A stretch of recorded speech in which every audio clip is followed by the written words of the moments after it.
Welcome back to AlgoBot, the channel where we break down automated trading strategies for MetaTrader 5, one expert advisor at a time.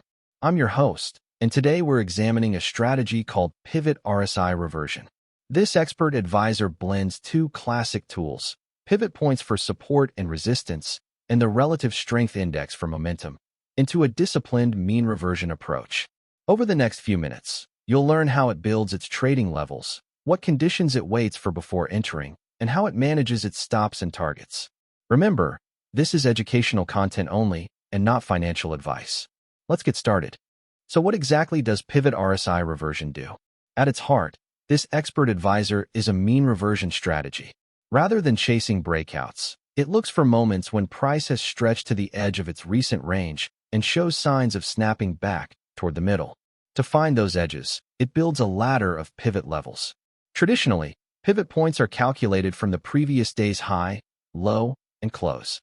Because this engine runs on a single time frame, the EA uses a rolling pivot instead.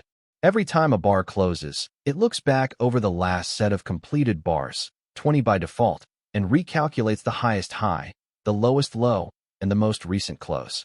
From those, it derives a central pivot, labeled P, and a set of support and resistance lines around it.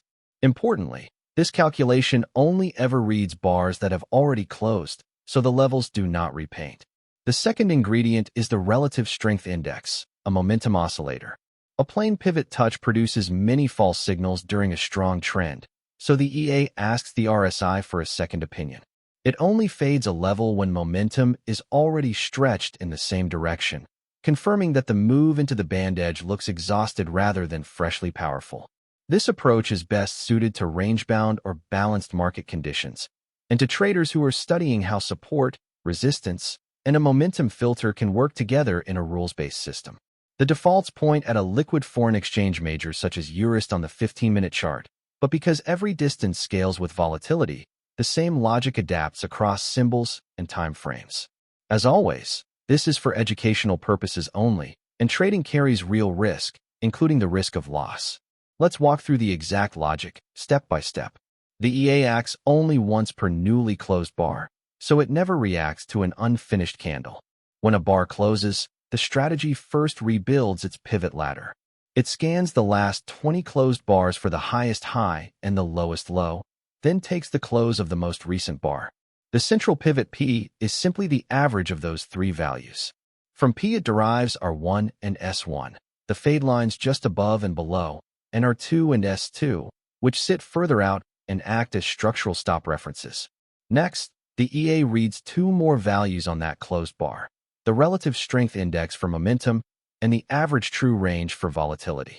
The ATR will size the stop, so distances stay proportional to how much the market is actually moving. Now for the entries. The strategy signals along when three things line up on the just closed bar. First, the bar must be bullish, closing above where it opened. Second, its low must have dipped down to or through the support line S1, but its close must finish back above S1, telling us support held. And third, the RSI must be below the oversold threshold, which defaults to 35. When all three agree, the EA buys, aiming for the central pivot P as its take profit, and placing its stop and ATR buffer below the lower of S2 or the bar's low. The short side is the mirror image. The strategy signals a short when the just closed bar is bearish, when its high pushed up to or through the resistance line R1, but its close slipped back below R1, and when the RSI is above the overbought threshold, 65 by default. The EA then sells, again targeting the central pivot P, with its stop and ATR buffer above the higher of R2 or the bar's high. Before any order is sent, two more checks apply. A spread gate skips the trade if the current spread is wider than the allowed maximum. And a reward-to-risk filter measures the distance to the target against the distance to the stop. If the target is too close to justify the risk, the setup is discarded. The EA also holds just one position at a time per magic number, letting the stop and target manage the exit on their own. It's a compact, rules-based framework, and again, this is purely educational. Here's the heart of the strategy as it appears in MetaTrader. At the top are the input parameters you can adjust. PivotLookback sets how many closed bars build the pivot ladder, 20 by default. RSI period RsiOversold, and RsiOverbought control the momentum filter, defaulting to a 14-period RSI with thresholds at 35 and 65. ATR period and ATR stop multiple govern the volatility-based stop, while min-reward risk sets the minimum acceptable reward-to-risk ratio. Max spread points is the spread gate, lots is the fixed trade size, and magic tags the EA's own orders. Now look at the long block. The condition reads, if the close bar's close is above its open, and its low reached down to S1, and its close finished above S1, and the RSI is below RsiOversold.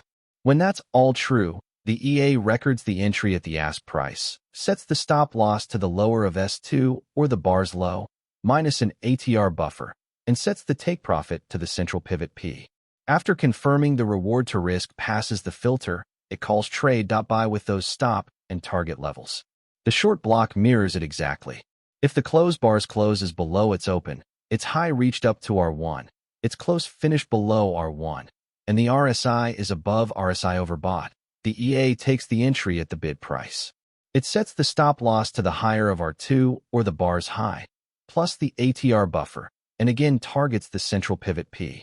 Once the reward to risk check passes, it calls trade.sell. Both sides share the same disciplined structure, a structural stop, a pivot magnet target, and a ratio filter standing between the signal and the order. Let's bring this to life on the chart.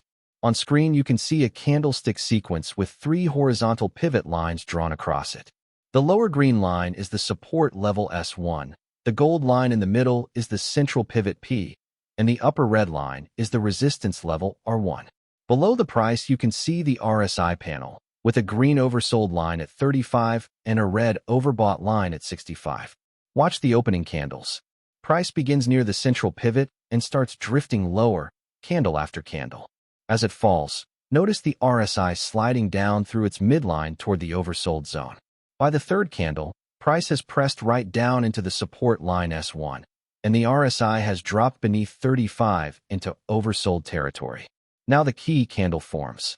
This bar dips its low down to and slightly through the support line, but then buyers step in and it closes back above S1, and it closes above where it opened, making it a bullish bar. That's exactly the combination the strategy waits for on the long side. A bullish bar that defended support while momentum was stretched and oversold. On the next candle, the buy entry marker appears, and the EA enters long, with its stop tucked in ATR buffer below the structure, and its target set at the central pivot above. Follow the next candles upward. Price lifts away from support, and the RSI climbs back toward its midline. 2 candles later, price reaches the central pivot line P, where the take profit marker sits. The long trade closes at its target, a clean fade from the support edge back to the magnet in the middle. But the move doesn't stop there. Price keeps pushing higher, candle by candle, toward the resistance line R1. As it climbs, watch the RSI rising too, now heading up into the overbought zone above 65. By the 8th candle, price has stretched all the way up to resistance, and the RSI has crossed above its overbought line. Here comes the mirror image setup. This candle spikes its high up to and through the resistance line R1, but sellers take control and it closes back below R1, and it closes below where it opened, making it a bearish bar. That's the short signal the strategy waits for, a bearish bar that rejected resistance while momentum was overbought. On the following candle, the sell entry marker appears, and the EA enters short, with its stop placed an ATR buffer above the structure, and its target once again set at the central pivot. Now trace the decline. Price rolls over from resistance and falls back down, candle after candle, while the RSI eases out of the overbought zone toward its midline. A few candles later, price returns to the central pivot line P, where the second take profit marker sits, and the short trade closes at its target. Notice the symmetry across both trades. Each one fades in extreme, buying when support held and momentum was oversold, selling when resistance held and momentum was overbought, and each one aims for the same destination, the central pivot in the middle of the range. The reward-to-risk filter we saw in the code is what decides whether a setup like this is even worth taking. If the central pivot were sitting too close to the entry relative to the stop distance, the EA would simply pass. And because both the stop buffer and the pivot spacing scale with the average true range, the same picture holds whether the market is quiet or busy. Of course, not every setup plays out this cleanly. In live conditions, price can move straight through a level and reach the stop instead. This is an illustration of the logic for educational purposes only. That brings us to the end of our breakdown of Pivot RSI Reversion. Today we covered how the strategy builds its rolling, non-repainting pivot ladder, how it uses the RSI as a momentum filter to fade exhausted pokes into support and resistance, and how it manages every trade with an ATR-based stop, a pivot magnet target, and a reward-to-risk filter. We also walked through both the long and short logic in the code, and watched 2 example trades play out on the chart. Remember, everything in this video is educational content only and not financial advice. Trading carries real risk, and losses do happen. If you found this analysis helpful, please like the video, subscribe for more MetaTrader 5 strategy breakdowns, and leave a comment with the strategy you'd like us to examine next. You can find more at www.algobot.live. Past performance does not guarantee future results. Trade responsibly.